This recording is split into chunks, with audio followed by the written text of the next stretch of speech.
एक क्वेश्चन और भी है कि 23/1/1969 की अव्यक्त वाणी में ये महावाक्य है।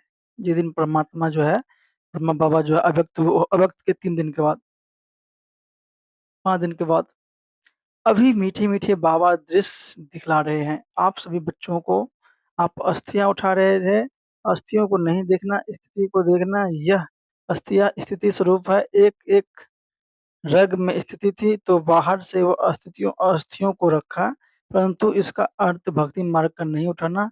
इन अस्थियों में जो भी स्थिति भरी हुई है, हमेशा उसको देखना है।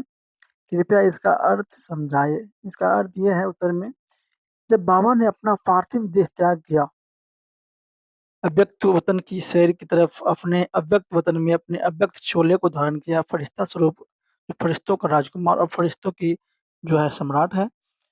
राजाओं का राजा और ब्रह्मा बाबा है और शिव बाबा भी है। तो उसके आधार पर जो नीचे स्थूल वतन में स्थूल शरीर, जिसके लिए बाबा हम सब बच्चों के लिए डायरेक्शन दे रहे हैं। उस समय 69 में जो है 69 में जो है 18 जनवरी को बाबा ने व्यक्त हुआ था, क्योंकि बाबा ने 18 जनवरी को जैसे छोड़ा था, देह छोड़ा था, उनका अंतिम संस्कार किया गया। उस शरीर का जो आपने उसके आधार पर जो अस्थियाँ थी, तो उसको देखते हुए किस तरह की स्मृति रखनी चाहिए या किस तरह की अवस्था होनी चाहिए ब्राह्मण आत्माओं की।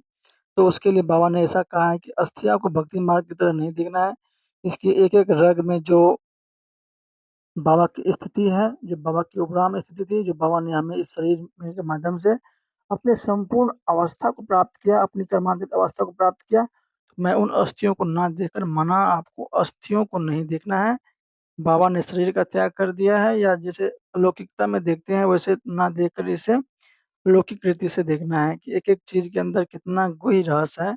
इस शरीर के आधार पर ही बाबा ने उस स्थिति को प्राप्त किया।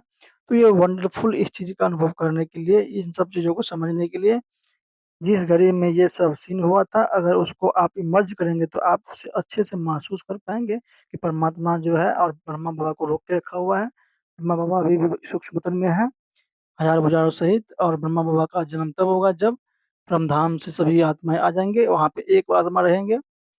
तो वहाँ भी परमधाम खाली नहीं होगा, जैसे ही परमधाम से सभी आत्माएँ नीचे आ जाएँगे, तो 1 सेकंड में जो है ब्रह्मा बाबा की आत्मा परमधाम चले जाएँगे।